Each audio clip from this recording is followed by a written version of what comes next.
A standard review of an incident that came to light on Monday. Police say that Antonio Brown destroyed a security camera and threw a bicycle at a security guard shack during an incident in a dispute at his gated community in Florida.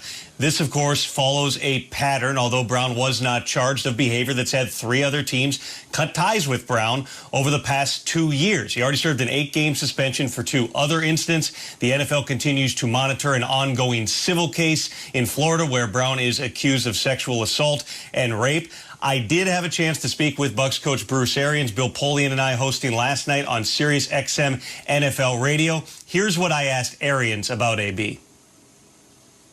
What is your level of concern, if any, that at some point in the next couple of months here, you're going to get a call in the middle of the night saying that there's an issue? Really none. We knew of the incident. He's been a model citizen. If and when he's not, we'll move on. He knows that. Our team knows that. So it's just, I don't really think we're going to have any problems. We haven't had any so far, and I really would not anticipate any. Off the field certainly sounds like a zero-tolerance policy by the Bucs toward Antonio Brown. On the field, he has 10 catches for 100 yards through 2 games. The Bucs face the Rams on Monday night. Kate. Appreciate the update there, Tom Pelissero, and we will talk to you in a little bit. The Raiders do host the Chiefs on Sunday Night Football, just the type of game that maybe Henry Ruggs is drafted for. We love him. Henry Ruggs could break out. Could it be a Josh Jacobs game? Who has Josh Jacobs in our off to the races? I think the person who just asked. It's Salute to Service time. It's the NFL's year-round effort to honor, to empower, to connect with our nation's service members. The NFL, by the way, donates not 50%, not 75%, 100% of proceeds from the sale of any Salute to Service merchandise. Those cool camo hats everybody has, those knits that you're looking at. Look at that cool Jets bag. I really like that. 100% to its military nonprofit partners. The NFL does not profit from the sale of any Salute to Service items, so you should go ahead and check out what they have over at NFL.com/salute and join us in thanking our troops on the ground here in the U.S., overseas, and all of our armed forces for your sacrifice. Now, in Week 10, we saw a battle of 2 rookie quarterbacks, but Justin Herbert and the Los Angeles Chargers didn't have an answer for Tua Tagovailoa and the Miami Dolphins. Herbert was asked if he viewed that loss as a learning experience. Yeah, I mean, losing's always tough. There's nothing easy about it, and so you watch the film, but you worry about it too much. You can't let the Dolphins beat you again. You can't let them beat you next week. You have to learn from it, and I think it's a great learning experience moment for our offense because that's tough. That's what they did with the way they disguise it gives a lot of people trouble, and we're better now having gone through it. And you know, next time we see something like that, I know that we'll have a better plan. We'll be able to execute better. Yeah, it's tough that we didn't execute it, but I know going forward we're going to be better because of it. I think it'll be better because of that haircut, too. It made its rounds on Twitter there. Hey, rookies, it's time to raise your game, presented by EA Sports Madden NFL 21. Which rookie do you think raises his game in Week 11, Nate? I'm going to stick with Herbert. One, let me say I respect the fact he got the haircut. Okay. I think we've all been there where we thought, oh, if I just change my haircut, it's just going to change my mojo. We've all been there. That's the reason I'm rocking braids. But no, I want to emphasize that the Chargers have been in every game. And what I mean by every game, I mean literally could be undefeated, right? There hasn't been a game this season where the Chargers just got smacked around. I'll point out a few of them that really stand out. They lost by 3 to the Chiefs early in the season, 7 to the Bucs, 3 to the Saints, 5 to the Raiders, who are hot. Okay, so now you face the Jets. Raise your game, man. This is the team you're supposed to beat. And why is this important? Because you can create momentum. If you've been in every game, the perception of you is you could win every game. Okay, so beat the Jets. Then you got the Bills. Yeah, okay, what if you go and beat Josh Allen? Then you got the Pats. What if you beat Cam and the Patriots?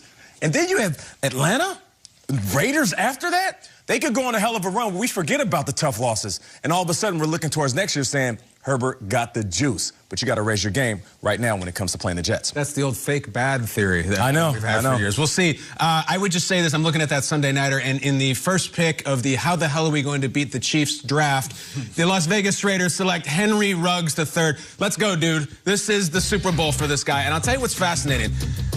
When they beat the Chiefs last time, It was Jacobs up the middle a lot, but it was not him breaking off and having splash runs. We're seeing them against Denver, but Ruggs was electric in that game. He had 2 huge catches, 2 catches for 118 and a massive touchdown to go with one by Aguilar. I think Ruggs needs to show out big time on Sunday night. Here's the funny thing of it. Since they played the Chiefs, Ruggs has not done much. In fact, he hasn't had a touchdown since then. If Henry Ruggs' legacy for the whole next 10 years is he only plays well against the Chiefs, that's a win. I don't care. If you are the vocational Chiefs killer, that's the best draft pick of all time. I don't think that they can beat the Chiefs with just Jacobs here, Jacobs here. There's got to be some sort of lightning. Henry Ruggs, this is why you were put on this earth, and this is why Mike Mayock said, I want that guy of all these great players and all these great receivers, have a night. Last week, we saw a couple upsets in the NFL. Earlier in the show, we talked about how if we saw the Raiders beat the Chiefs and if we saw the Seahawks lose to the Cardinals, the tables would be flipped. Would there be a bigger table flipping if the Jaguars beat the Steelers this weekend? Yeah. And if it happens, it's going to be because of a rookie and not the quarterback. It's going to be the rookie running back, James Robinson. I think James Robinson holds the keys to the entire AFC this weekend. If they beat the Steelers, it's going to be because of him. And if the Jags give the Steelers their first loss, the entire thing is in chaos. It might be the Raiders' year. It might be the Chiefs' year. It might be, who knows, the Cleveland Browns' year. Okay. James Robinson has been well celebrated on our show. Kay has mentioned him multiple times in fantasy segments. Kyle, you mentioned him in the Thursday night thing. This guy, it's not a flash in the pan. He's on the list. Top 5 in the league in running. And these are celebrated players. Dalvin Cook out of Florida State. Derrick Henry out of Alabama. Rojo out of Florida or USC. Josh Jacobs, Alabama. James Robinson, the pride of Illinois State. Normal Illinois. And how about his high school career? Whoa. Bring it up. This is so funny. Rockford Lutheran in Rockford, Illinois. Peter, that's a typo, bro. Come on, seriously. Please look at the rushing touchdown column. 33 rushing touchdowns as a freshman. Peter, that's a 14-year-old kid as a freshman. 14. 43 as a sophomore. Get him to Westchester, buddy. Yeah, I know. 158 rushing touchdowns in high school.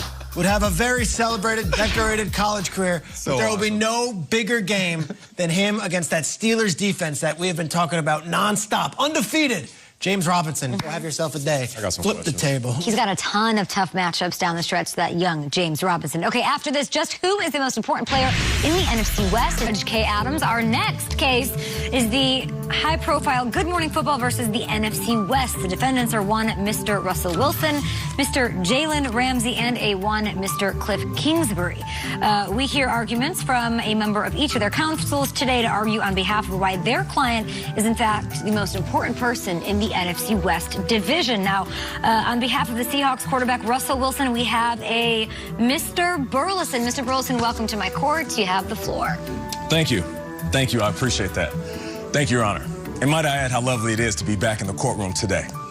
This morning, I'm going to tell you about a man whose mere presence in the NFC West division is enough to call it the most exciting and competitive division in football. A man whose highlight reel could be as long as Peter Schrager's deep dive on the history of the Colts. Yuck. Really reaching out to that young demographic here. A man who goes by many names.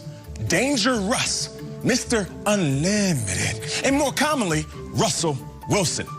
Russell Wilson should be considered the most important person in the division for many reasons. It's not because he works harder than Kyle Brandt works on his biceps. We get it, dude. You got a trainer, okay? It's his ability to adjust, and not just adjust in the pocket. Take a look how he adjusts his hairstyles. Exhibit number 1.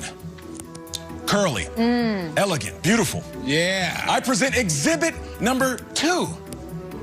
Business in the front, party in the back, making mullets look classy. Exhibit number 3. Clean, well-groomed, yet still looks like just one of the guys. And I would like to make a motion to dismiss all claims that Mr. Wilson is no longer the front runner for league MVP. My basis for this motion is the other team's defenses that have been prosecuted by my client's exceptional December heroics. Case in point, week 13, 2018. 4 touchdowns, 185 yards passing, no interceptions. May I mention week 14, 2019, 245 yards passing against the so-called stout Rams defense. What about week 17 of 2019? 233 yards passing, 2 touchdowns, and 0 interceptions. When it comes to December, the NFC West belongs to my client. They lost that game. Now, before I go on, you have your turn. Order! Order in the court. loss. That is disrespectful. Good job, Zips. You will lose your bar, whatever it's called. All right, before I let you Disbarred. Listen. Yeah, disbarred. You will be disbarred. Quiet over there, peanut gallery. Thank you. I want to address some of the things you'll hear from the other prosecutors. You know, they might tell you that Jalen Ramsey is the most important guy in the division. Even Jalen Ramsey seems confused about that take. He looks like the doll from the Rugrats. Jalen, I love you.